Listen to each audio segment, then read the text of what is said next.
So looking at American Express, so that was the one that we did for Morgan Stanley. So looking at American Express, we have a similar type position, right? And we had originally taken that position in American Express similar to Morgan Stanley from the perspective of this had been a strong stock here, and I pulled back substantially to this 220 support. That's kind of when we started taking on our long position here. Our price target on it was 240, and we actually hit that target a couple of days ago. And we actually were able to get out of this trade a few days prior to earnings. We were expecting to hold this trade through earnings and having that earnings be the catalyst that drives this stock higher above that 240 resistance. But the stock actually started to take off, as soon as we got into the trade, and really took off a couple of days ago, that we ended up just taking profits on this specific trade.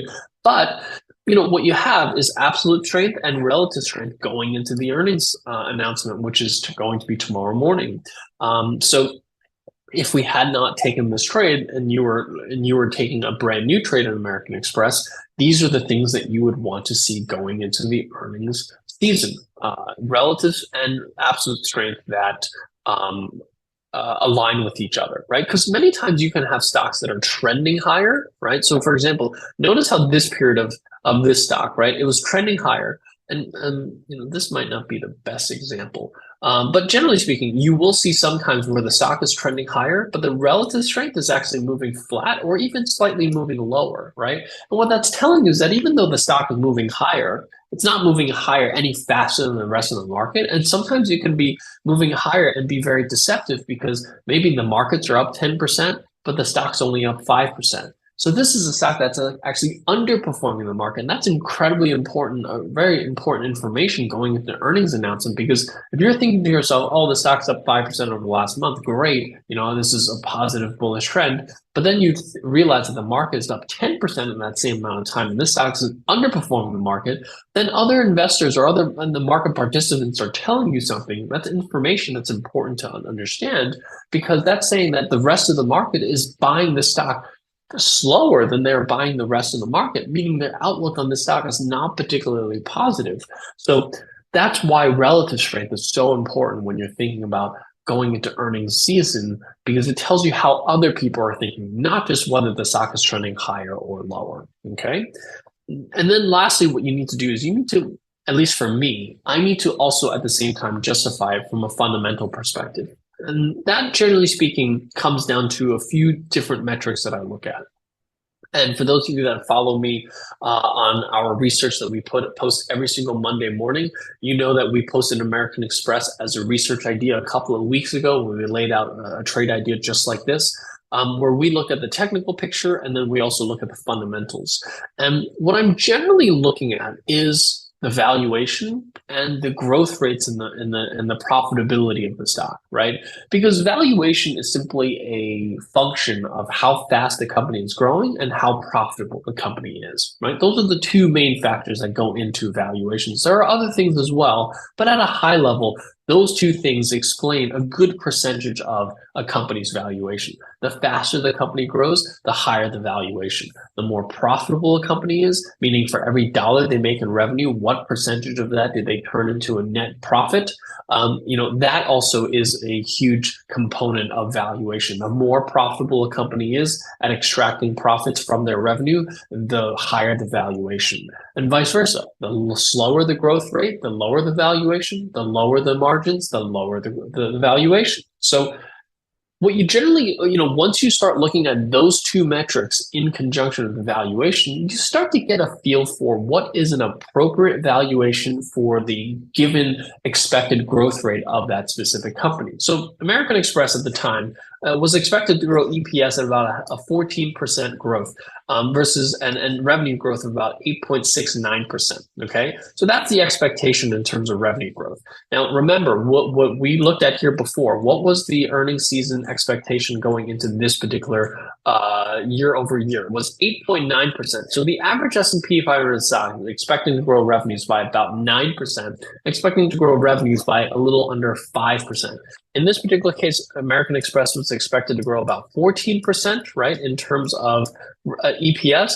And revenue was, I forget what the number was, 8.6%, right? So, So this was the average was 8.9% for the S&P, and the revenue was like 4.5, I said. So as you can see, the expected growth rate for American Express is quite a bit higher than the average S&P 500 stock in terms of earnings, and quite a bit higher in terms of revenue. And like I said, revenue is much harder to manufacture than EPS. Even though EPS arguably is more important than revenue. But I would say that a lot of times when you see companies with really high EPS expectations or really low EPS expectations, take a look at the revenue numbers, see if it aligns, right? Sometimes you see companies with really high EPS expectations, but revenue is actually, pretty marginally or just around average. That tells you that something's not quite right, that the company is growing on, basically on par with the rest of the market, but somehow they're manufacturing better than expected earnings. Maybe they really slashed expenses. Maybe they laid off half their workforce to make their earnings look good, but they're actually not really growing that fast. So you got to look at both, and the two have to make sense to what you're seeing, right? They have to make sense relative to the industry. It has to make sense relative to the market. So what we see is that American Express, it's expected to grow at quite a bit faster pace than the rest of the market. It's got decent margins, 14.5% net margins. Not spectacular margins. Spectacular margins are like 20-25%. That's what we would consider spectacular margins. And then if something really low margins is like single digits, 4, 5, 6, 7%. Those are kind of poor margins, right? The average S&P 500 stock margin is about 11.8%, we said last quarter, right? So this is a little bit higher, 14.51%.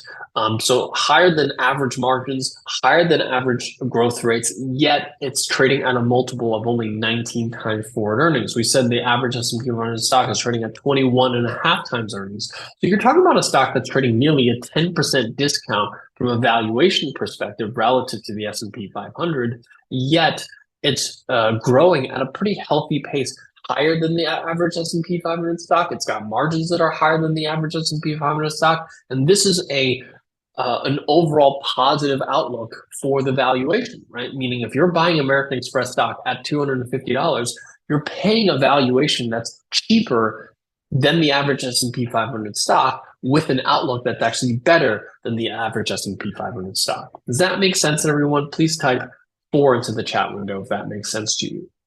So that was basically a 5-minute masterclass in thinking about valuations, right? And this is something that we publish in our Monday morning research every single Monday. So we post about 5, 6 ideas like this, where I lay out the idea, the technical picture, the fundamental picture, and how I'm viewing these specific valuation metrics. So if you want to learn more about this and with some more examples, come to those Monday morning sessions, read the Monday morning research, because that's where I will post these ideas. American Express was one of these ideas we posted a few weeks ago, and we took the trade for our daily play as a result of it.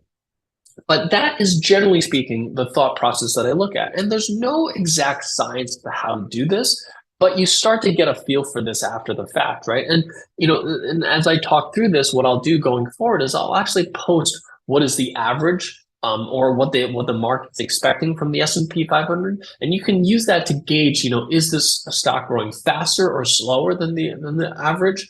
And what is the valuation relative to the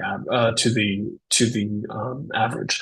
So those are some of the things that I typically look at from a fundamental perspective, right? So you have a technical picture on American Express that's trending higher. It's outpacing the markets as it trends higher, meaning investors are buying it faster than they're buying the rest of the market, and it trades at a valuation that's more compelling than the average S&P 500 stock. So this really kind of ticks all the boxes that I need going into earnings trade. And none of this stuff is foolproof, but those are my non-negotiables going into earnings season. Before I take an earnings trade, I must see that performance, the relative performance, the absolute performance, and the valuation that I can get comfortable with, looking at the valuation that it's currently trading at, once I consider how fast it's growing and how high the margins are.